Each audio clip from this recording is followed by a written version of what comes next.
네, 임승수의 쉬운 자본론 읽기에 오셨습니다. 지난주 한 주 빠졌다고 많은 분들이요 너무너무 목이 빠져라 기다리시더라고요.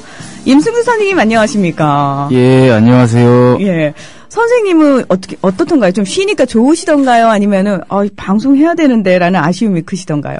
제가 그 매일 팟캐스트 팟빵 가가지고 팟캐스트 그 순위 떨어지는 거 눈으로 봤어요, 제가. 막 심장이 벌렁벌렁거리더라고요. 그래서 더 이상 떨어질 수 없다. 그래서 그런 기분으로 오늘 나왔습니다. 예. 바짝 끌어올리려고. 근데 오늘 공부해야 되는 날이라서 또 좀 고민이 되네요. 오늘은 조금 또 공부를 하거든요.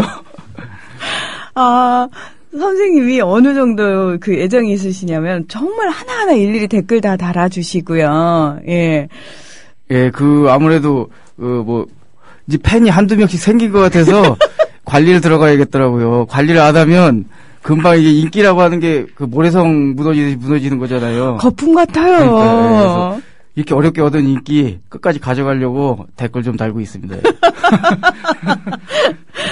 근데 이제 아마 많은 분들은요, 임승수 선생님의 이야기 자체가 너무너무 재밌고, 사실은 재밌을 뿐만 아니라 정말 우리가 반드시 알아야 되고, 들어듬직한 내용이기 때문에, 그렇게 인기 관리 안 하셔도, 괜찮을 것 같고요. 예, 감사합니다. 예. 저도 사실은 매일 들어가서 봅니다. 예.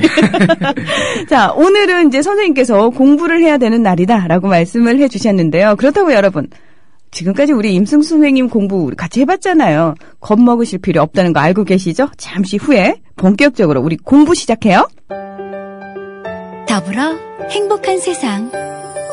너와 나의 꿈이 눈앞에. 국민 TV. 네, 여러분께서는 국민TV 라디오 임승수의 쉬운 자본론 읽기에 오셨습니다. 이거 뭡니까? 관리당하고 싶다고. 임승수 선생님께서 관리하신다고 그랬더니.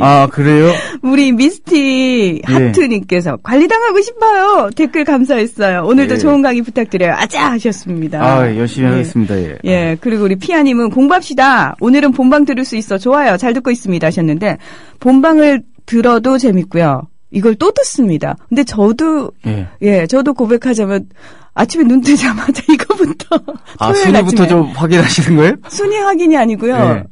다시 들어요. 재밌어서. 정말요? 그래서 왜 제가 토요일 아침에 일찍 문자 보내드리잖아요. 그게 저도 들으면서 재밌어가지고 선생님한테 문자 보내는 거예요. 신뢰를 무릅쓰고. 무슨 말씀. 그거밖에 안 해요, 문자가 저도. 제가 문자 드리는 게 반가운 일이군요. 그럼요. 저는 캔디폰이라고 그러나 옛날에 그런 수준이어서. 외로워도 슬퍼도 절대 안 우는. 절대 안 울어요. 또 이제 애기 보느라고 집에만 있다 보니까 더 인간관계가 끊겨가지고 자주 보내주세요. 알겠습니다. 여기다 노출해볼까 그냥? 하도 연락이 안 와서. 어떻게 감당하실 수 있겠어요? 확인해봐야죠. 이제 어떤 일이 벌어질지. 왜냐하면 펄트님이 그러셨거든요. 쉽게 사라질 인기가 아님이라고 하셨거든요. 그래요? 게다가 국민바라기님은 유튜브에서 선생님 검색도 했었다고. 그래요? 감사합니다. 이거 공개하시면 큰일 날 것 같습니다. 두 명 계시군요. 오늘은 그 주제가 시간을 빼앗는 방법들, 구체적 방법 이렇게 해서 제가 2강 때 막스의 잉여가치론을 쭉 유도를 했잖아요. 그래가지고 빵 공장 하나를 예로 들어서 거기서 노동자가 하루 8시간 일을 할 때 3시간은 자기가 빵 하나 받는 임금 몫으로 해당되지만 나머지 5시간이 빼앗긴 시간이다. 이걸 간단한 수식으로 정리를 해서 풀었었는데요. 오늘은 이제 거기서 조금 더 나갈 겁니다. 첫 번째로 이제 할 얘기가 절대적 잉여가치의 창출. 절대적 잉여가치. 잉여가치라고 하는 것은 이제 지난번에 우리가 같이 알아봤듯이 노동자가 자본가에게 빼앗기는 시간을 얘기하는 거잖아요. 네. 근데 이제 아무래도 이제 상식적으로 우리가 생각을 해보면 자본가 입장에서는 더 많은 이윤을 창출하는 것이 그 경제 활동의 목적이기 때문에 기본적으로 잉여 가치를 끊임없이 늘리려는 어떤 동인을 가지고 있을 수밖에 없는데요. 네. 그래서 전에 이제 우리가 그렸던 그 막대 그래프 쭉 긴 막대를 하나 긋고 중간에서 살짝 왼쪽으로 그려서 왼쪽이 3이고 오른쪽이 5라고 써보면 오른쪽에 있는 좀 큰 5가 예를 들어서 잉여가치인 거잖아요. 네. 그 빵 공장에서. 네. 그런데 그것을 그 잉여가치를 늘릴 수 있는 가장 간단한 방법이 뭐냐? 연장 근로를 시키는 거예요. 그러니까 8시간 일을 시키지 않고 똑같은 그 빵 하나를 주고 10시간을 시키면 빼앗는 시간이 5시간에서 7시간으로 늘어날 거잖아요. 연장 근로를 시키면 똑같은 임금을 주고 연장 근로를 시키면 시킬수록 그만큼 더 많은 시간을 뺏게 되니까 자본가는 어떻게 보면 더 많은 이윤을 얻게 되겠죠. 네.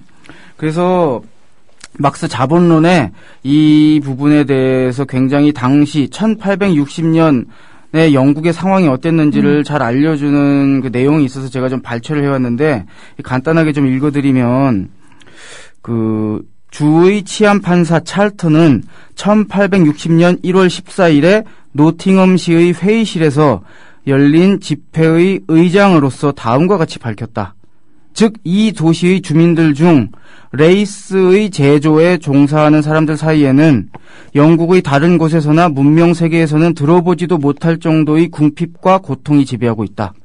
9세부터 10세까지의 아이들이 새벽 2시, 3시, 4시에 그들이 불결한 잠자리에서 끌려나와 겨우 입에 풀칠만이라도 하기 위해 밤 10시, 11시, 12시까지 노동하도록 강요당하고 있는데 그들의 팔다리는 말라 비틀어지고 신체는 왜소해지며 얼굴은 창백해지고 그들의 인간성은 완전히 목석처럼 무감각 상태로 굳어져 버려 보기만 해도 소름이 끼칠 지경이다. 우리는 말레트와 기타 공장주들이 등단하여 이러한 토론의 항의를 제기한 것에 놀라지 않는다. 이러한 제도는 몬터규 벨피 목사가 말한 바와 같이 사회적으로도 육체적으로도 도덕적으로도 정신적으로도 변함없는 노예제도의 하나이다. 성인 남자의 노동시간을 1일 18시간으로 제한해달라고 청원할 목적으로 공청회를 열고 있는 이러한 도시를 도대체 어떻게 생각해야 할 것인가. 이런 내용이 있었어요. 그러니까 충격적인 내용이죠. 네. 그러니까 지금으로부터 한 100년 조금 넘게 한 150년 전의 일인데 9세, 10세 정도 되는 애들이 새벽 2, 3시, 4시에 끌려 나와서 밤 10시까지 일을 하는 상황이 계속되고 성인들은 하루 노동시간을 18시간으로 제한해달라고 청원할 정도의 일이 이제 당시 벌어지고 있는 거예요. 왜 이런 일이 벌어지고 있냐? 이 자본가 입장에서는 똑같은 임금을 주고 더 많은 일을 시킬 때마다 더 많은 이윤을 얻어내기 때문에 이제 이런 일이 벌어지는 거죠. 이 150년 전에 영국 얘기 아니냐 이렇게만 치부할 얘기가 아닌 게 여러분이 잘 알고 계시는 전태일 있지 않습니까? 그죠? 네. 그 전태일 평전의 내용도 읽어보면 참 충격적이에요. 전태일 평전 일부를 제가 또 발췌해 왔는데 노동시간은 작업량이 비교적 많은 기간, 예를 들어서 가을, 겨울, 봄 이런 기간에는 보통 아침 8시 반에 출근해서 밤 11시 퇴근으로 하루 평균 14시간에서 15시간이었다. 일거리가 밀릴 때에는 물론 야간 작업을 하는 일도 허다하며 심한 경우는 사흘씩 연거푸 밤낮으로 일하는 경우도 있다. 업주들이 어린 시다들에게 잠 안 오는 약을 먹이거나 주사를 놓아가며 밤일을 시키는 것도 이런 때이다. 한 달을 통틀어 휴일은 이틀, 제1주일과 제3주일의 일요일인 경우가 대부분이었으며 그것이나마 꼭 지켜지지는 않았다. 여성 노동자가 대다수를 차지하고 있는 이곳에서 생리휴가라는 것은 있어본 일도 없고 생각할 수도 없는 일이었다. 요컨대 평화시장 일대의 노동자들에게는 일정한 노동시간이라는 것이 처음부터 아예 없는 것이며 업주가 필요로 할 때에는 언제든지 노동을 해야 하는 것이었다. 뭐 이런 상황이었어요. 제가 한 다큐멘터리에서 봤는데 다큐멘터리인가 책인가 정확히 기억이 안 나는데 당시 어떤 사람이 이제 잠 안 오는 약에 취하다 보니까 그거 이제 몽롱한 상태에서 씻겠다고 나가서 손을 씻는데 누가 와가지고 그 손 씻는 사람한테 그런 거예요. 언니? 왜 고무장갑 끼고 손을 씻어? 그런데 알고 봤더니 고무장갑을 낀 게 아니라 펄펄 끓는 물에 손을 넣어가지고 손이 다 고무장갑처럼 빨갛게 됐던 거예요. 네. 그런 말도 안 되는 일이 1970년대에 있었던 거예요. 이게 그래서 이제 당시 전태일 씨가 자기 몸에 불을 댕길 정도로 근로기준법을 지켜라. 그러니까 없는 법이 아니라 있는 법이라도 좀 지켜달라. 이런 이제 극단적인 선택을 해야 될 정도로 이제 상황이었던 거죠. 근데 이런 일이 그럼 몇십 년 전 일이 아니겠냐라고 얘기하시는 분들이 또 있어요. 근데 삼성전자 서비스 노동자 최정범 씨가 2013년 10월 30일 날 이제 자살을 했거든요. 네. 예. 자신의 차 안에서 이제 연탄을 피우고 자살했는데 이제 이분이 남긴 유서가 이제 카카오톡으로 남아 있는데 이렇게 이제 쓰셨더라고요. 저 최정범이 그동안 삼성 서비스 다니며 너무 힘들었어요. 배고파 못 살았고 다들 너무 힘들어서 옆에서 보는 것도 힘들었어요. 그래서 전 전태일님처럼 그렇진 못해도 전 선택했어요. 부디 도움이 되길 바라겠습니다. 이러면서 이제 자기 목숨을 끊었어요. 이분이 그러니까 삼성전자 서비스라고 하는 이제 업체에 뭐 다닌다고는 하는데 뭐 언론로 많이 타서 알려져 있지만 여기가 이제 직접 고용을 하지 않고 협력 업체를 통해서 이제 간접 고용을 하고 있는 거잖아요. 이런 식으로 하면서 막 임금을 후려치고 굉장히 건당 이제 수당을 지급하다 보니까 일이 없는 때는 막 월 80만 원을 받기도 하고 많이 벌었는데 그쪽 이제 사측에서는 400만 원 넘게 줬다고 하는데 사실 거기에는 뭐 차비 그런 거 있잖아요. 뭐 통신비나 유지비, 차량 유류비라든지 자재비 이런 게 다 포함된 액수로 사실 그거 다 떼면 많이 받는 날도 200만 원 조금 넘는 때가 그런 수준이었는데 일은 또 얼마나 힘들었냐면 제가 민중 언론 참세상이라고 하는 언론의 2013년 11월 2일자 기사를 보면 최정범 씨 형인 최종호 씨가 인터뷰한 기사가 나오는데 최정범 씨가 일하는 사진이에요.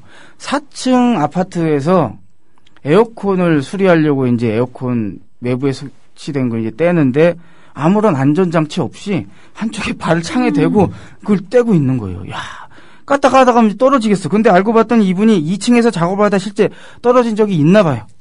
그래서 아내분이 한 인터뷰에는 그런 내용이 있는 거예요. 예? 심지어는 이제 여기 좀 제가 옮겨왔어요.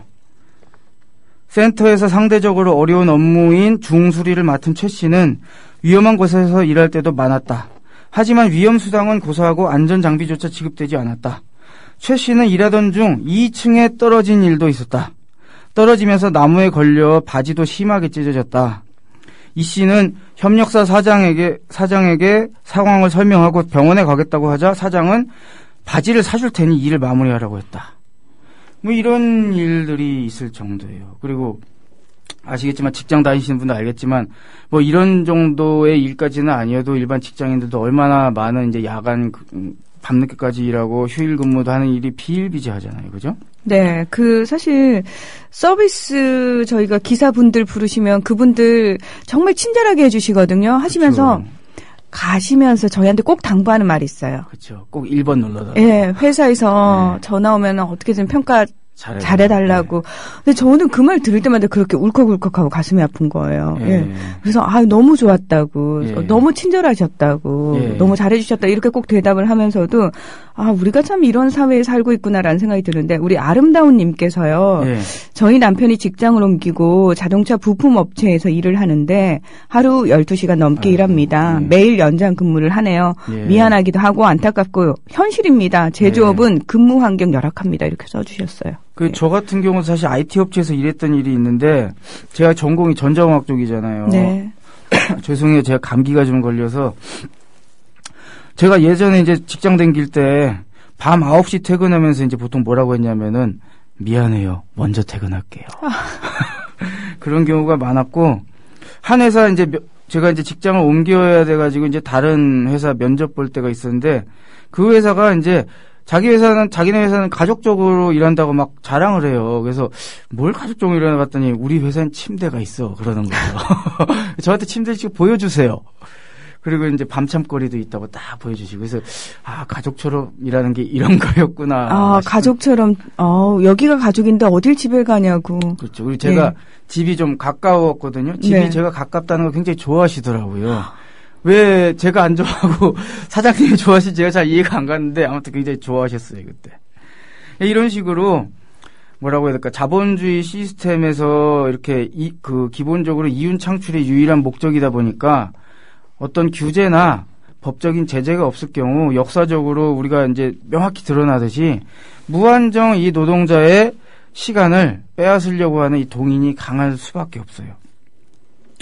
그러면은 이런 취급을 당하고 또 노동자들이 가만히 있을 수는 없잖아요. 그래서 영국 같은 경우는 노동자들이 투쟁을 하고 또 좀 이렇게 뭐라고 해야 깨어있는 좀 뭐 기득권층이라고 하더라도 다 이 사람들이 이제 이윤에만 혈연이 된 건 아니잖아요. 그중에는 양심 있는 사람들이거나 아니면 정말 사회가 이렇게 되면 망하겠다 싶은 그런 생각을 가진 분들이 좀 뜻을 모아가지고 영국에서는 이제 공장법을 만들어서 근로시간을 좀 제한하는 2일 네. 이상은 하면 안 된다 이런 법이 생기기도 하고 우리나라도 이제 근로기준법 같은 것이 생기고 노동자들은 또 이제 혼자서는 힘이 약하지만 단결하면은 힘이 세지는 거잖아요. 그렇죠. 그래서 노동조합이 만들어지고 뭐 이렇게 되면서 기본적으로 근로시간을 무한정 연장하는 방식으로 어떻게 보면 시간을 빼앗는 것은 점점 이제 한계에 봉착하게 돼. 물론 이제 방금 그 아름다운 님이 남기신 것처럼 아직도 사실은 이제 제대로 지켜지지 않고 뭐라고 해요. 노동자를 단순히 이윤 추구의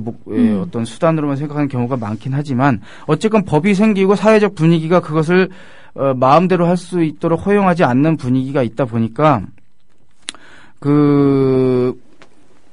이런 식으로 이제 절대적인 잉여 가치의 양을 늘려서 이윤을 창출하는 방식에 이제 좀 제동이 걸리게 된 거예요. 네.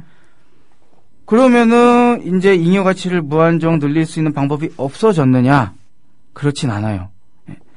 그런 상황에서도 잉여 가치를 늘릴 수 있는 방법이 있는데 그게 이름하여 상대적 잉여 가치의 창출이라는 겁니다. 상대적 잉여 가치의 창출. 예.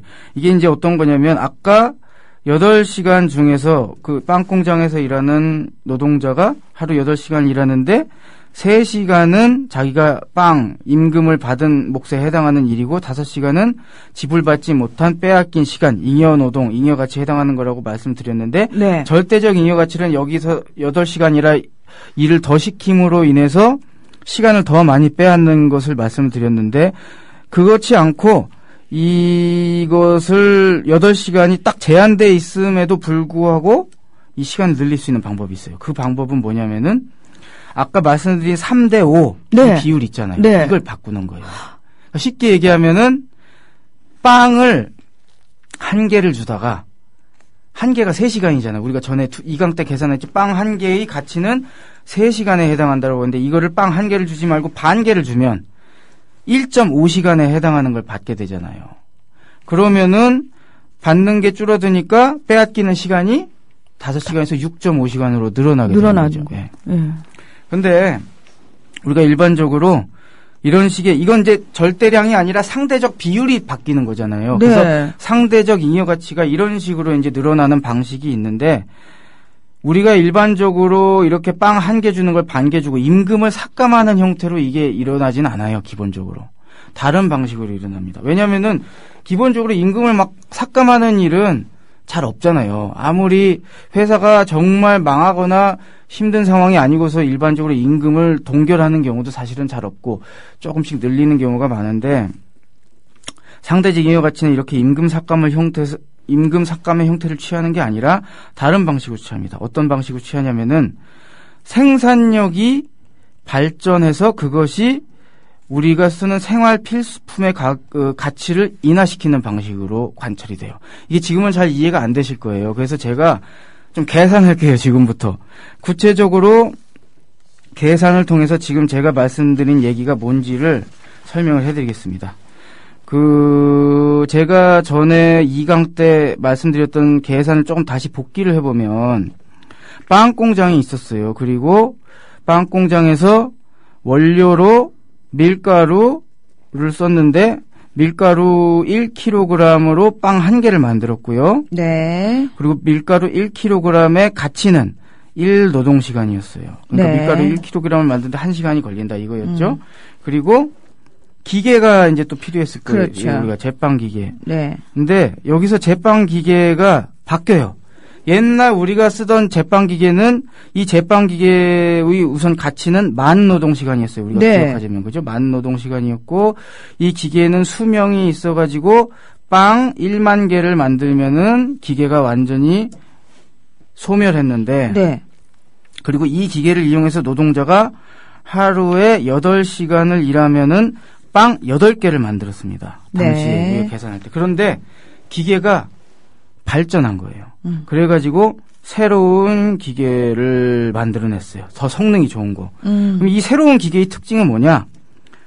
가치는 똑같아요. 역시 이 기계도 이 기계를 만드는데 걸리는 시간이 만 노동시간이에요. 기계의 가치는 같고 수명도 역시 빵 10,000개를 만들면 똑같이 수명이 다하는 건 똑같은데 딱 하나가 달라졌어요. 뭐가 달라지냐면 이 기계를 이용해서 하루에 8시간 동안 빵을 만들면 빵이 8개가 아니라 2배인 16개를 만드는 거예요. 오. 그러니까 성능이 좋아진 거죠, 기계가. 네.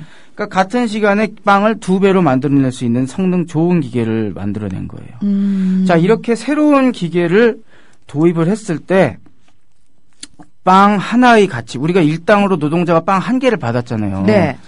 빵 하나의 가치가 어떻게 바뀌는지를 우리가 한번 계산을 해보자고요. 자, 우선 하루에 이 노동자가 어차피 똑같이 8시간 일하고 8시간 동안 이제 새로운 기계를 이용했으니까 빵이 8개가 아니라 16개를 만들겠죠? 네, 16개. 그래서 지금부터 뭘 계산할 거냐면은 빵 16개의 가치. 쉽게 얘기하면은 빵 풀어서 얘기하자면 빵 16개를 만드는데 걸리는 총 시간을 계산할 거예요. 우선 빵 16개니까 원료인 밀가루는 몇 킬로가 될까요? 16kg요. 그렇죠. 16kg. 밀가루가 16kg가 들어가니까 시간으로 치면 16시간. 그죠? 예. 밀가루는 시간으로 16시간을 환산을 했고 이제 기계를 환산을 해야겠죠. 네. 기계는 역시 수명이 똑같아요. 네, 수명 똑같고 빵 10,000개를 만드는데 기계에 10,000시간이 다 들어가니까 빵 1개를 만드는 데는 1시간이 들어가겠죠. 네. 똑같이. 어차피 기계의 감가상각은 예전 기계와 똑같죠. 수명도 같고 가치도 같으니까. 그래서 기계가 빵 16개를 만들었으니 기계의 감가상각은 역시 16시간이 예, 빠지는 거죠. 그렇죠. 그리고 마지막 남은 게 노동자가 이 기계와 원료를 이용해서 빵 16개를 만들기 위해 몇 시간을 일했는가? 네. 8시간을 일했죠. 8시간이요. 네. 그래서 8시간. 이렇게 해서 16 더하기 8. 그러니까 밀가루 16, 기계의 감가상각 16, 노동자 8시간을 다 더하면은 40시간이 나옵니다. 네. 자, 그러면은 40시간이 빵 16개의 가치니까 40을 16으로 나누면 얼마가 나오냐면은 2.5시간이 나와요. 네. 그러니까 전에 낡은이 옛날 기계를 이용해서 할 때는 빵 하나를 만드는데 3시간이 걸렸잖아요. 3시간이요. 예. 그런데 새로운 기계를 도입하니까 빵 하나를 만드는데 3시간이 아니라 좀 더 단축된 2.5시간. 쉽게 얘기하면 2시간 반이 걸리는 거예요. 네. 그러면은 우리가 똑같이 빵 하나를 임금으로 받는다, 이 상황에서. 그러면은 예전에는 빵 하나가 3시간이었지만 지금은 빵 하나가 2.5시간이잖아요. 네. 그러니까 빵 하나는 나의 2.5시간에 해당하는 가치를 받는 것이니까 하루 8시간을 일했다면 나머지 빼앗긴 시간은 5.5시간이 되는 거죠. 그러니까 어떻게 됐어요? 새로운 기계를 도입하니까 우리에게 빼앗는 시간이 더 늘어났어요. 네. 그렇다고 우리의 삶의 질이 후퇴하지는 않았어요. 왜냐하면 똑같이 빵 1개를 받고 있으니까. 바로 이런 방식으로 상대적 잉여가치의 창출이 일어나는 거예요. 그러니까 쉽게 얘기하면은 우리가 쓰는 생필품들 있잖아요. 네. 그 세탁기라든지 TV라든지 뭐 이런 어떤 그 냉장고나 이런 생필품들이 옛날은 사치품이었잖아요. 네. 그 아주 옛날에는 이런 걸 가진 사람을 부자라고 얘기를 했었는데 그 이유는 그 당시는 지금만큼 대량 생산 체계, 이 생산력이 발전하지 않았기 때문에 TV나 세탁기 이런 어떤 냉장고를 만드는데 시간이 많이 걸렸을 거고 당연히 고가품이었겠죠. 그렇죠. 그런데 기술이 발전하고 생산력이 발전하면서 세탁기를 만드는데 드는 시간이 예전보다 줄어든 거예요. 네. 그러니까 어떻게 된 거예요? 시간이 줄어드니까 당연히 그것을 더 많은 사람들이 그 물질적 풍요를 누릴 수 있게 되죠. 네. 하지만 그 물질적 풍요를 누린다고 해서 빈부격차가 줄어드냐? 그건 또 아닌 거예요. 왜냐하면은 생산력이 늘어났기 때문에 오히려 그것을 만드는데 들이는 시간이 확 줄어들어서 우리가 물질적 풍요를 그러니까 풍요의 질은 늘어날 수 있을지 몰라도 실제 우리가 착취되는 정도는 더 늘어날 수도 있는 거예요. 빈부격차가 더 심해질 수도 있는 거죠. 그러니까 여기서요, 저희가 평소에 착각하고 있던 부분이 나오는 것 같아요. 네. 왜 우리 초등학교 때 보면은 네. 집에 텔레비전 있는 사람, 네. 냉장고 있는 사람 손을 들었던 기억 혹시 있으신가요? 조사를 했었죠. 그런 게 있었죠. 예, 예. 네. 근데 지금 이제 그때랑 지금을 비교하면 집에 뭐 그런 가전제품 없는 사람들이 어딨어. 이렇게 살기 좋아졌어라고 얘기를 하거든요. 그렇죠. 예. 그러면 우리가 그래 빈곤에서 벗어났구나. 우리가 어느 정도 누리고 살고 있구나라고 생각을 하지만 그 이면에 숨겨져 있는 건 그렇다고 해서 예. 상대적 빈곤율이 좋아진 거는 아니라는 거죠. 왜냐하면 아시겠지만 수많은 통계 수치들이 오히려 갈수록 빈부격차가 늘어난다는 걸 많이 증명을 하고 있어요. 예전에는 어떻게 보면 연봉의 차이도 크지 않았는데 점점 갈수록 연봉의 차이도 커지고 많이 커졌죠. 세상에 아주 소수의 부자들이 세계의 부를 차지하고 있는 비율이 점점 더 늘어났어요. 예. 예. 그렇다고 하는 거는 빈부격차의 상대적인 차이가 더 커지고 있다는 거잖아요. 맞습니다. 쏠림 현상이 더 세졌고 강해졌다는 얘기입니다. 예. 사실 부라고 하는 것은 어떻게 보면 우리가 느끼는 이 행복감이라고 하는 것은 절대적인 부분에서도 기인하지만 상대적인 것에서도 기인하는 거거든요. 그렇습니다. 똑같이 일을 했는데 저 인간이 나보다 너무 잘 살면 뭔가 부당하다고 사람은 느끼게 되잖아요. 그런데 갈수록 이렇게 상대적 빈곤이 커진다는 얘기는 이렇게 노동 생산성이 커지고 노동자가 좀 더 정당한 대가를 받고 저 풍요를 누릴 수 있는 여력이 있음에도 불구하고 그런 것이 이루어지지 않고 소수의 가진 기득권층들이 더 많은 것을 가지고 간다는 것을 증명하고 있는 거죠. 그래서 막스는 이렇게 절대적 잉여가치뿐만 아니라 상대적 잉여가치가 창출되는 메커니즘을 시간이라는 관점에서 이렇게 밝힘으로 인해서 우리 사회가 왜 물질적 풍요는 늘어나지만 상대적 빈곤이 증가하는지를 이제 잘 보여주고 있는 것 같습니다. 제가. 네. 지금 게시판에 물잡이님께서 그러면 빵의 교환 가치도 낮아지게 되는 것인가요? 하고 질문을 올려주셨어요. 그렇죠. 빵의 교환 가치도 낮아지게 되는 거죠. 왜냐하면은 그것을 만드는데 사회적으로 필요한 시간이 줄어드니까요. 네. 네, 맞습니다. 교환 가치가 낮아지긴 했습니다만 궁극적으로 상대적인 빈곤율은 전혀 나아지지 않았고 오히려 더 쏠림 현상이 심해지고 착취를 더 많이 당하고 있는 상황이 벌어지게 된 거죠. 근데 그럴 수도 있는 거죠. 예. 저희가 왜 계속해서 선생님 그냥 겉으로 봤을 때 돈만 가지고 계산을 했을 때 보이지 않던 것들이 시간으로 환원시켜서 얘기를 하다 보니까 확연해지는 부분들이 있잖아요. 그렇죠. 그래서 계속해서 지금 시간 얘기를 하고 있는 거거든요. 예.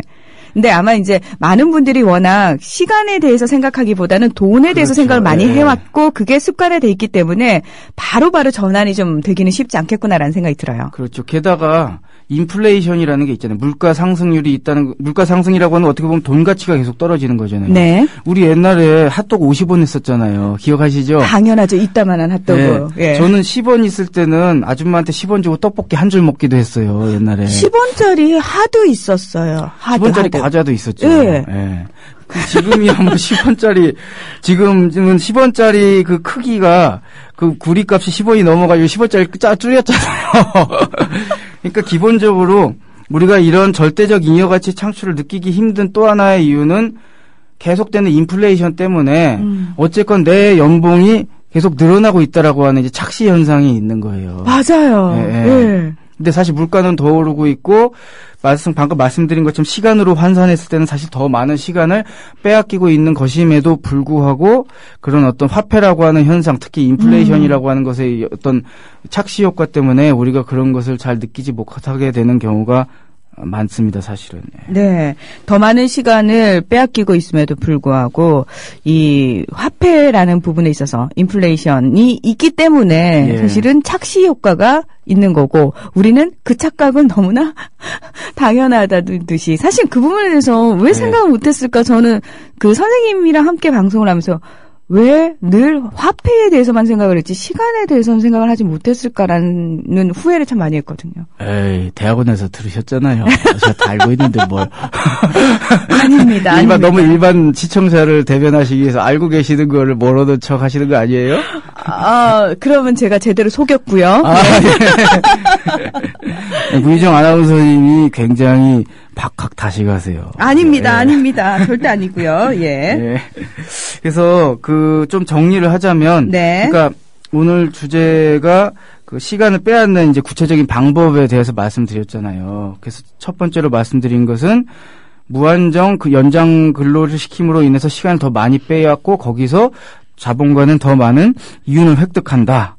이런 말씀을 드렸어요. 물론 요즘은 이제 근로기준법이 있다 보니까 몇몇 회사들은 연장 근로에 대해서는 이제 수당을 지급하기도 하지만 네. 그렇게 예를 들어서 3시간을 연장 근로 시켰다고 해서 거기서 창출된 3시간 분을 다 주지는 않는단 말이에요.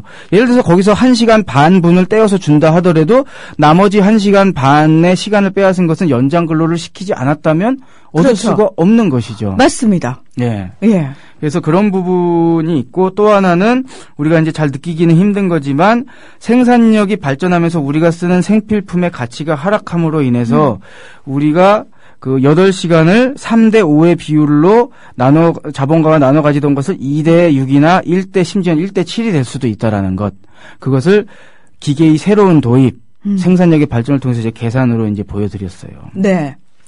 저는 개인적으로 이런 어떤 그 자본주의가 계속되면서 이런 잉여가치의 절대적 상대적 창출, 쉽게 얘기하면 착취가 강화되는 이 현상을 보면서 개인적으로 공장형 축산이 생각날 때가 많아요. 되게 무서운 말이다. 네.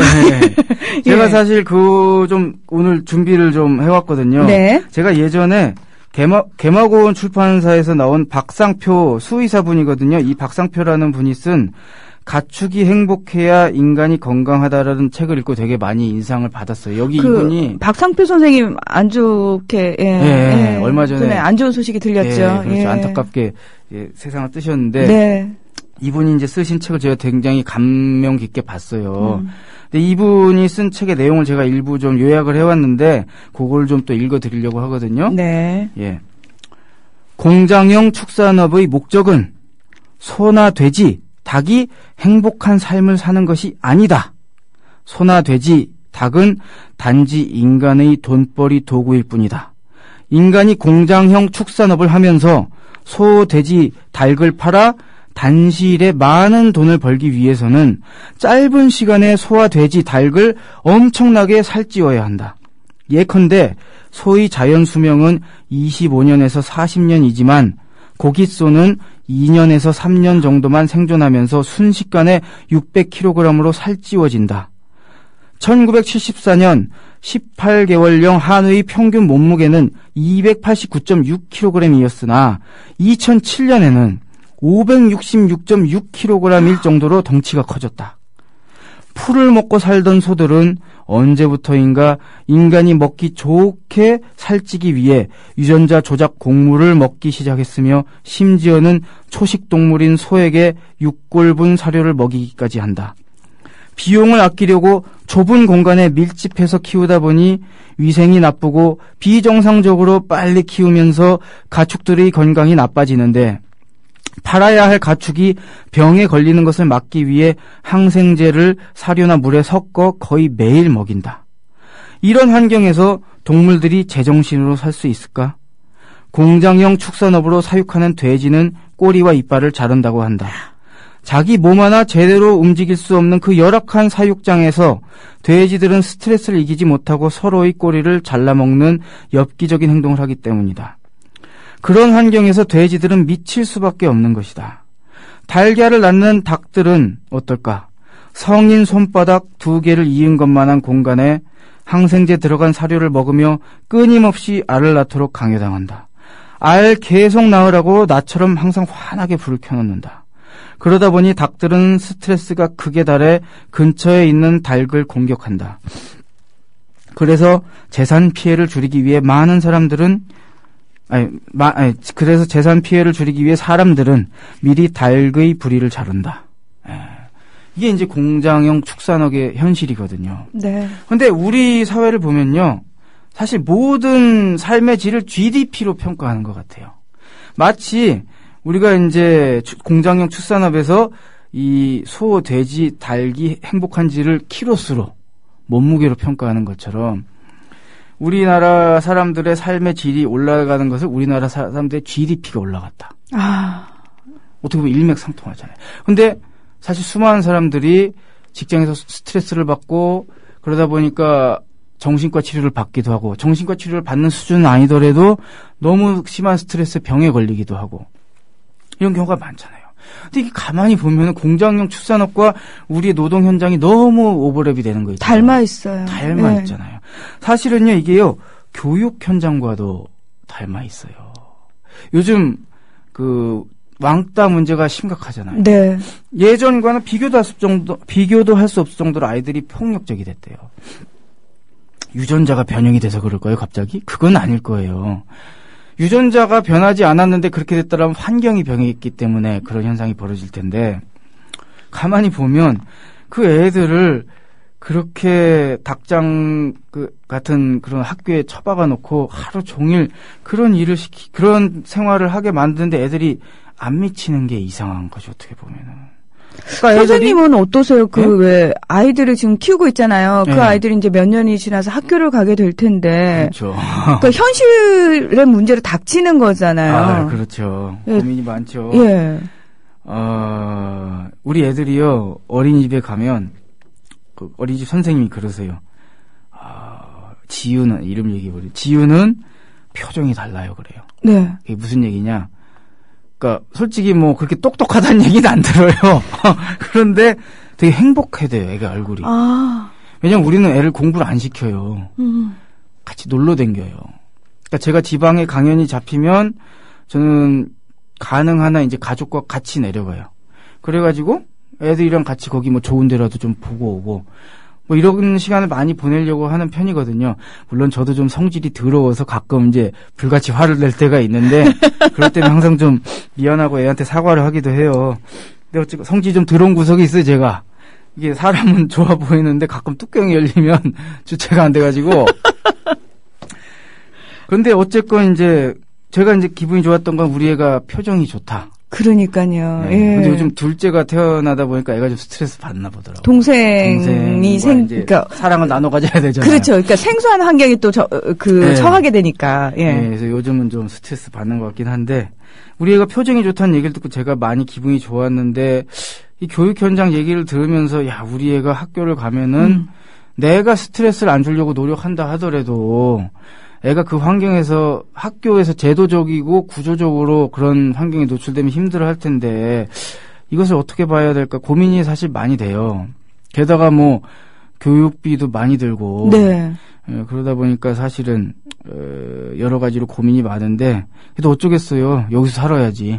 그래서 왜 많은 분들이 뭐 대안교육의 방식을 택하잖아요. 대안학교를 보내기도 네. 하고 홈스쿨링이라는 걸 하기도 하고 굉장히 여러 가지들을 생각을 하는데 네. 저는 또 하나 궁금한 게 만약에 선생님은 학부모가 되시면은 네. 그 학부모 운동이라고 소위 표현을 하잖아요. 예, 참교육과 네. 관련해서 네. 그런 활동을 열심히 할 계획이 또 있으신지. 그 열심히 할 계획까지는 지금 없지만 네. 예를 들어서 내 눈으로 그런 걸 보면은 못 참을 것 같기는 해요. 그러면 가서 들어 누워야지 학교에 가가지고. 아우 지유가 이런 아빠를 자랑스러워했으면 좋겠네요. 예, 들어눕는 사실 아빠. 대안학교도 예. 좀 고민이 많이 되는 게 대안학교가 이제 어쨌건 아직 정식 학교로 인가를 못 받는 경우가 많다 보니까 네. 재정적으로 좀 힘들고 지원을 맞습니다. 못 받았고 그러다 보니까 학비가 좀 많이 들는 경우가 많더라고요. 네. 그리고 또 하나는 이제 너무 다른 환경에 살다 보니까 이 사회화 과정이 좀 달라서 이것에서 오는 괴리가 있더라고요. 그러니까 그런 부분이 일반 사람과 이제 너무 다른 환경에서 또 자라는 것에서 오는 괴리, 그리고 그것이 사회에 갔을 때 나오는 부적응, 이런 부분도 무시를 못하는 부분이 있더라고요. 네, 사실 그래서 좀 고민이 많이 돼요. 저희 조합원 분들이요. 네. 그 이제 학부모들이 굉장히 많으시잖아요. 그러니까 이분들의 고민이 그거예요.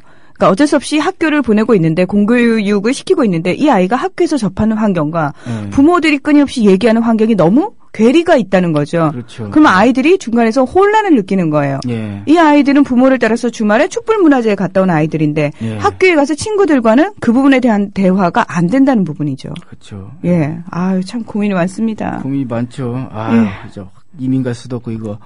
바꿔서 살아야 되는데 바꾸는데 시간도 너무 많이 걸리고요.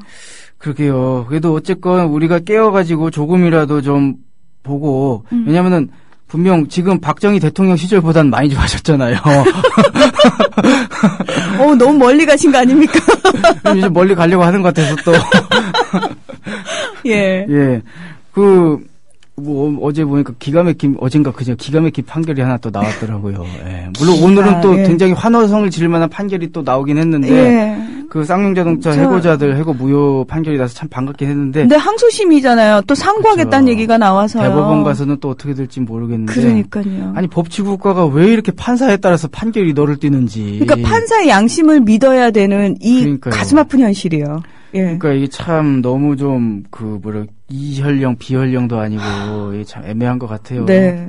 그러니까 이 시스템이 아직 불안정하고 참 이게 법치라고 하는 것이 물론 좋은 뜻으로 법치를 얘기하기도 하고 나쁜 뜻으로 법치를 얘기하기도 하지만 공평하지 않다는 거잖아요. 어떤 측면에서 보면 이게 공들로 이렇게 적용이 된다는 거는 그런 부분이 좀 개인적으로 답답한데 저희가 이제 말씀하신 것처럼 거의 150년 전에 자본론 그 얘기를 하고 있는데 지금의 현실과 그렇게 크게 다르지 않다라는 걸 들으시는 분들도 느낀다는 거죠. 그렇죠. 제가 물론 아까 자본론 내용에서 굉장히 극단적인 예만 말씀드렸지만 지금도 삼성전자 서비스의 사례도 그렇고 아직도 사람을 사람으로 보는 게 아니라 기업의 부속품, 그렇죠. 기업이 돈을 버는데 도움이 되느냐 아니느냐로만 판단을 하니까 그런 것이 사회에 너무 큰 부작용으로 나오는 것 같고 그런 부분은 정말 시급하게 바뀌어야 될 것 같아요. 그렇지 않으면은 더 많은 사람들이 계속 고생을 할 것 같고 누구보다도 우리가 지금 키우고 있는 애들이 고생할 거 아닙니까? 맞습니다. 행복한 직장 생활을 못하고 또 스트레스 받고 또 누구는 정예고를 당할 거고 누구는 또 이제 나이 먹으면 치킨집 자리 알아봐야 되고 막 이런 상황이 벌어질 것 같아요. 그래서 우리가 좀 그래도 깨어나서 좀 이렇게 노동의 권리, 노동자의 권리를 지킬 수 있도록 좀 사회 분위기도 바꾸고 이런 방송도 좀 많이 들으면 오늘 순위가 좀 많이 올라가지 않겠어요?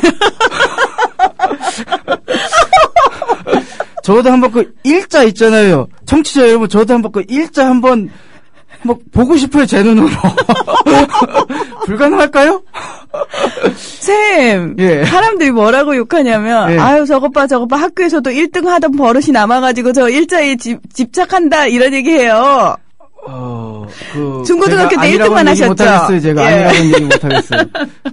제가 확인해봐. 30 몇 등까지 갔거든요, 이게. 나 기억하고 있어요, 다. 오늘은 한 22 안으로 좀 어떻게 안 될까요, 여러분?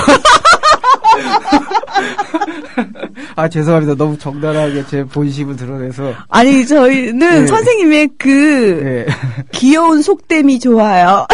근데, 페이스북 하시는 분 중에 제 친구 중에 한 분이 너무 싼티 내지 말라고. 없어 보인다고. 왜 좋은 얘기 하면서 그렇게 싼티 내냐고. 한마디 하시더라고요. 제가 그랬죠. 컨셉이라고 좀 잘 봐주시라고. 예, 우리 임승수 선생님의 컨셉입니다. 그리고 여러분은 우리 임승수 선생님을 좋아하신다면 그 컨셉에 호응해 주시면 되는 거고요. 예.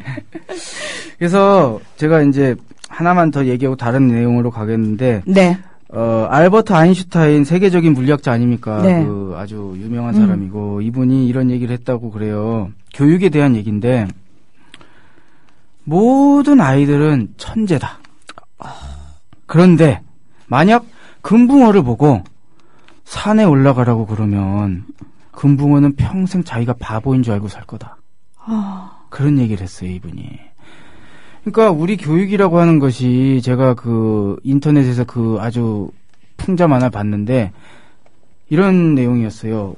물개도 있고 금붕어도 있고 코끼리도 있고 막 다양한 동물들이 이렇게 있는데 시험관이 앞에서 영어로 딱 for a fair exam. 그러니까 공정한 시험을 보기 위해서 너희한테 똑같은 시험을 내겠다 하면서 산에 올라가라.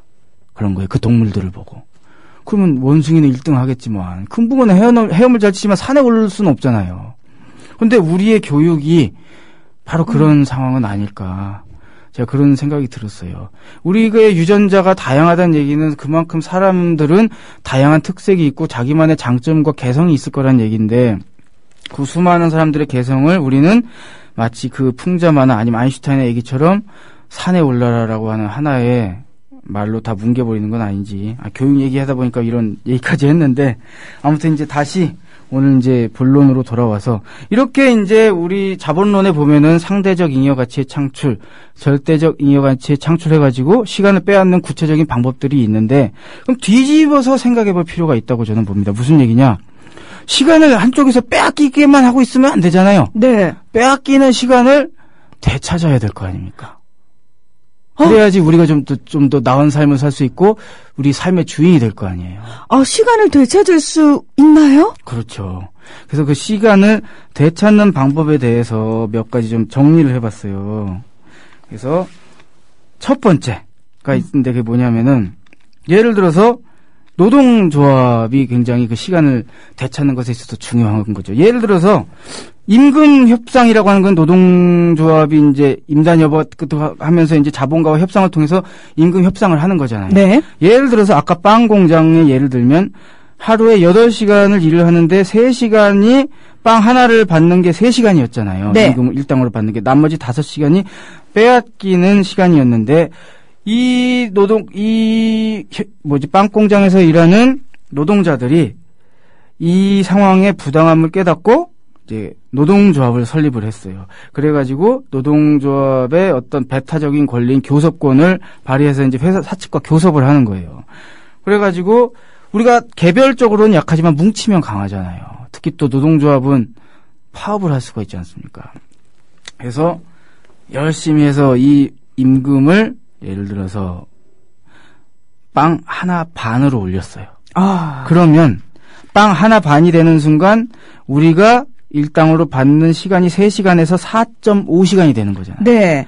그러면은 전부는 아니더라도 우리가 빼앗기고 있는 시간 중에 일부를 찾아오는 게 되는 거죠. 네. 그러니까 기본적으로 이 노동조합이 활성화되고 노동조합이 이제 좀 더 힘을 얻어야 되는 이유가 이 과정을 통해서 우리가 일터에서 빼앗기고 있는 시간의 일부라도 찾아올 수 있는 힘이 생기기 때문에 그런 거거든요. 바로 이런 방식으로 시간의 일부를 찾아올 수 있는 방법이 또 하나가 있고 다른 방법이 또 하나가 있습니다. 뭐냐면 정치를 통한 거예요. 예를 들어서 좀 진보적인 정치 세력이 집권을 했다. 그러면 이 진보적인 정치 세력이 예를 들어서 이제 국가적으로 이런 정책을 시행하는 거예요. 지금까지는 감세가 유행이었잖아요. 사실 감세는 제가 보기엔 문제가 굉장히 많아요. 왜 이 감세라는 정책이 문제가 많냐면 솔직히 문희정 아나운서님 세금 많이 내세요? 저는 유리지갑이라고 그러죠. 우리 네. 월급쟁이들은 거의 내실 세금도 없다고 봅니다. 저는 얼마를 버시는지 잘 모르겠지만 솔직히 많이 버시겠어요. 그러니까 많이 벌진 않는데요. 제가 버는 양에서 세금 떼나가는 거 보면은 상상을 초월하게 왜 이렇게 많이 떼지라는 생각이 들 정도로. 꽤 보시나 봐요. 아니 그게 아니고 저는 최근 세금 낸 기억이 별로 없어서. 그러니까 월급 받을 때 왜 이렇게 월급 명세서를 주잖아요. 그렇죠. 기본적으로 떼고 나오죠. 근데 그 떼는 게 제 월급에 있어서 너무 비율이 큰 거예요. 그래서 원래 이렇게 많이 떼나. 그렇구나. 저는 최근에 세금을 내본 기억이 별로 없어요. 아마 며칠 전에 저희가 출연료가 들어갔을 텐데. 세금 떼고 들어오더라고요. 그러니까요. 그렇게 뜨이셨습니다. 저는 세금이 얼마 안 떼. 거기서 얼마 뗀지 제가 말씀을 드리자면, 10,000원 조금 안 떼게 뗐어요, 여러분. 대충 아시겠죠? 10,000원이 조금 안 되게 뗐어요. 9,500원이었나? 9,900원이었나 뗐는데, 좌우당간. 근데, 기본적으로, 감세라고 할 때 우리 같은 사람들 세금을 깎아주지는 않아요. 보통 누구 세금을 깎아주냐? 법인세라든지 종부세. 쉽게 얘기하면 법인세는 이건희 씨가 내는 세금이에요. 기업가들이. 그렇죠. 그것도 조그만 구멍가게 기업은 거의 내지도 않습니다. 큰 기업, 진짜 돈 엄청 거의 갈코리로 돈을 긁는 기업들이 있죠. 그런 기업들이 이제 내는 세금이고, 종부세는 청취자 중에 종부세 내시는 분 거의 없다고 제가 자신할 수 있습니다. 종부세 내놓으시는 분은 국민 TV 안 들어요, 기본적으로. 빨갱이 방송이라고 하면서. 아니에요. 개 중에 몇 분은 계실 몇 분은 거예요. 계세요. 예, 몇 그분은 분. 앵게스처럼 훌륭한 분이고. 예. 그런 훌륭한 분 꽤 계십니다. 예. 예. 근데 아무튼 그 종부세는 집을 여러 채 가지고 있는 분들이 이제 내는 세금인데 그걸 깎아줘요. 그런데 그렇게 해서 세금을 깎아주면 정부의 세입이 줄 거 아니에요. 네. 수입이 줄면 지출을 줄여야 될 거 아니에요. 그럼 정부의 세금 지출을 줄여야 되는데 정부가 주로 하는 일이 복지나 이런 걸 그래도 공공성이 있는 부분에 일을 하는 거잖아요. 그럼 결국에 줄여야 될 거는 복지 지출을 줄일 수밖에 없어요. 지방 교부금, 예를 들어서 지방자치단체 교부금을 줄이게 되는데 지방자치단체들은 그거 하면 이제 급식 줄여야 되잖아요. 그러면 결과적으로 보면요. 감세라고 하는 거는 무슨 얘기냐. 애들 급식비 뺏어가지고 누구한테 주는 거냐. 부자들이야. 그렇죠. 이건희 씨나 집 여러 채 갖춘 분한테 주는 거예요. 왜 줘야 돼요? 안 줘도 먹고 사실 만한 분들인데. 그러니까요. 이 감세 정책이라고 하는 거는 정말 사실 이렇게 따져보면 애들 급식비를 뺏어가지고 다시 대기업 회장님들이랑 집 많이 가지신 분들한테 주는 거예요. 이거는 제가 보기에 거의 범죄 수준이라고 봐요. 그런데 이걸 이제 되돌려서 증세를 해가지고 솔직히 이건희 회장님이 세금 좀 더 많이 낸다고 그분이 먹을 걸 못 드시겠어요? 그러지는 않을 거잖아요. 예? 단지 뭐 골프를 10번을 치시다가 9번을 치시게 되겠죠. 얼마나 힘드시겠지만 그것도 현재 힘드실 거예요. 적응이 안 되실 수도 있겠지만 저는 그런 삶도 한번 해봤으면 좋겠어요. 사실 골프 9번 쳐봤으면 좋겠어. 예? 아무튼 골프 10번 치고 9번 쳐가지고 애들 급식 좀 더 하는 게 좋잖아요, 사실은. 예? 복 받으실 텐데. 뭐 하는 겁니까? 그나마 생산 현장에서 자본가들이 착취해가는 시간의 일부를 증세라는 걸 형태로 빼앗아서 국민들한테 복지라는 형태로 돌려주는 것이 네. 증세를 통한 복지 확충이에요. 네. 그래서 단순히 이제 한 개별 사업장 차원에서의 대응이 아니라 이것은 국가라고 하는 좀 큰 틀에서의 어떻게 보면은 시간 도둑질의 일부를 찾아오는 방식이겠죠. 네. 근데 이것보다 조금 더 화끈한 방식이 있어요. 이게 뭐냐면 이제 국민 TV 방식이에요. 이게 뭐냐면 네. 그 사실 이렇게 소수의 어떤 기득권이 다수의 시간을 빼앗을 수 있는 구조라고 하는 것은 그 사람들에게 그런 권력이 나오는 것은 그 사람이 법적으로 자기 회사에 대한 소유권이 인정되니까 그것에 따르는 경영권에 의해서 그렇게 되는 거잖아요. 그렇죠. 한 개인이 회사나 생산수단을 배타적으로 소유하는 방식이 아니라 다수가 공동으로 이것을 함께 소유하는 방식. 이것을 사회적 차원에서 확장시켜 나가는 거죠. 공동 소유. 그렇죠. 예를 들어서 이제 협동조합적 기업이 좀 더 늘어난다든지 사회에 아주 큰 영향을 미치는 것은 국유화한다든지 전기나 이런 것은 사유화하면 안 되는 거잖아요. 잠깐만요. 네. 근데 저희 지금 가고 있는 방향은 거꾸로 아닌가요? 그런 거죠. 네. 바로 그 방향으로 잘못돼 가고 있는 거죠. 제가 보기에는. 어머. 네. 그래서 그렇게 공장을 꼭 개인이 소유해야 될 필요는 없는 거잖아요. 방송국을 꼭 개인이 소유해야 되나요? 아니요. 개인의 입맛에 맞게 돌아가는 것보다 공공성에 맞게 돌아가는 게 좋은. 특히 방송 같은 건 공공재의 성격이 강하잖아요. 그럼요. 예. 그런데 지금 있는 소위 말하는 공영 방송들도 사실상 운영 방식은 사유화되고 있는 거잖아요. 그러다 보니까 공정한 방송을 안 하게 되고 좀 거의 없는 방송들을 하게 되는데 그런 방식이 아니라 그러니까 기업의 소유 부분에 있어서도 다른 방식, 다른 소유, 공동 소유라든지 이런 공동체성을 좀 더 높일 수 있는 방식의 어떤 시도들을 많이 하고 그렇게 함으로 인해서 공공성을 높여내 나가는 사회로 이행해 나가는 방식.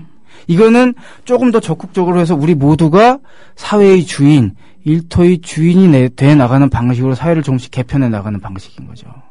그래서 어떻게 보면 이런 실험들이 굉장히 중요할 거라고 봐요. 물론 이 자본주의 체제가 계속 되는 한에서 이 시장 경쟁이 온전하는 한에서는 협동조합 기업이라는 것도 가능성도 있지만 한계도 있을 수밖에 없는 측면이 있기는 해요. 물론 그걸 제가 길게 설명드릴 기회가 있을지 모르겠지만 어쨌건 그런 측면이 있지만 그럼에도 불구하고 그런 시도 어떤 개인의 치부를 위해서가 아니라 함께 잘 사는 어떤 시스템, 경제적 시스템을 만드는 것은 굉장히 중요하다고 봅니다. 그래서 이제 제가 3가지를 말씀드렸잖아요. 네. 첫 번째는 노동조합을 결성해서 우리나라가 노동조합 조직률이 10%도 안 돼요. 그러니까 일하는 노동자 중에 노동조합이라는 형태로 단결해 있는 노동자가 10%가 채 안 된다는 얘기예요. 그러다 보니까 어떻게 보면은 우리의 권리를 찾을 수 있는 힘이 없는 거죠. 그래서 노동조합을 결성해야 되는 게 굉장히 중요하고, 그리고 또 하나는 좀 이렇게 진보적인 어떤 세력이 정치적인 어떤 권력을 잡는 것, 그래가지고 이제 복지라든지 증세나 이런 복지를 통해서 좀 뭐라고 해야 될까, 이 부를 그러니까 뭐라고 해야 되죠? 빼앗긴 시간의 일부를 국가 차원에서 찾아주는 방식. 그리고 또 다른 것은 단순히 개인이 어떤 회사나 생산수단을 소유하는 방식이 아니라 함께 공동체적인 소유를 점점 늘려나가서 그것이 어느 순간 사회의 대세가 될 수 있도록 바꿔내는 것. 그건 단시일에는 되기 쉽지 않은 것일 수도 있겠지만 우리가 좀 더 노력하면 장기간에는 우리가 그걸 할 수 있지 않을까, 저는 그렇게 생각하고 있습니다. 그거를 어떤 사람 사회주의다, 공산주의다라고 부른다면은 저는 모르겠어요. 그럼 좋은 거네, 그게. 그게 우리가 주인이 되는 거니까. 용어는 좀 중요하지 않다고 봐요. 그게 자본주의든 사회주의든 용어가 중요한 게 아니라 우리가 실질적으로 이 일터에서 주인이 되고 사회의 주인이 될 수 있는 방식으로 사회가 점진적이든 급진적이든 변해 나가야 되지 않을까 싶습니다. 예. 네. 저희가요, 그 자본론 이야기를 처음에 하면서 우리가 자본주의 사회에 살고 있으면서도 잘 얘기하지 않고 사실은 잘 모르는 부분에 대한 이야기를 하겠다라고 얘기를 해서 돈에 관련된 얘기를 많이 하겠구나라고 어쩌면 많은 분들 생각하셨을지 모르겠습니다. 하지만 첫 시간부터 저희는 계속해서 시간에 대한 이야기를 하고 있습니다. 그리고 지금 말씀하신 게요, 부의 재분배라고 흔히 우리 이렇게 표현을 하지 않습니까? 신문 기사에서도 이렇게 표현을 하고 많은 사람들이 얘기를 할 때 왜 부가 많은 사람들한테 분배돼야지라고 얘기를 하지만 그러니까요. 근데 그 차원이 아니라 빼앗긴 시간, 정당한 우리 시간 찾아오자 이 얘기거든요. 그러니까 다 못 찾아오더라도 일부라도 찾아오자. 그러니까요. 빼앗긴 우리 시간을 찾아오자는 거에 대해서 반론을 제기할 분은 저는 없다라고 생각합니다. 그거라는 게 아니잖아요. 이건 도둑질 당한 거 일부라도 찾아오는 건데. 맞습니다. 우리가 당장 힘이 없어서 몽땅 찾아오진 못하더라도. 네. 원래 우리 거였던 시간을 찾아오자라는 개념에서 저희가 지금 이야기를 하고 있고요. 아마 이제 다른 분들과 혹시 국민TV에 대해서 혹시 조합원으로 가입하십시오라고 설득을 하는 과정에서도 저는 이런 부분에 대한 이야기, 우리 임승수 선생님이 지금 하신 방식으로 얘기를 좀 해보시면은 많은 분들이 오히려 더 많이 공감을 하지 않을까. 예, 그런 생각이 듭니다. 정말 이런 방송 좀 필요해요. 이 자본과 권력에서 좀 자유롭고. 네. 예. 그래서 오로지 국민 조합원의 그 눈초리만 무서워하는 방송. 네. 흥하길 꼭 바라고 있습니다. 예. 예. 선생님도 저희 사주시니까. 그럼요. 예, 같이 만들어야 되는 상황이니까. 제가 눈을 부릅뜨고 지금 감시하고 있어요. 예. 내 5만 원이 어떻게 쓰이나, 지금. 예? 네. 지금까지는 아주 감사할 뿐입니다. 예. 예, 저희 모두 같은 입장이고요. 예, 이 마음만 끝까지 변하지 않는다면은 권력과 자본으로부터 자유로운 공정 언론 반드시 만들 수 있을 거라고 생각이 됩니다. 임승수의 쉬운 자본론 읽기. 이번 주에는 순위가 좀 많이 올라가길 바라고요. 예. 1등이에요, 1등. 예. 1등 한번 해보자, 나도. 임승수 선생님. 예, 우리 다음 주에 만날 때는 우리 몇 등 했어요! 이러고 신나게 만나요. 예, 오늘 고맙습니다. 예, 고맙습니다.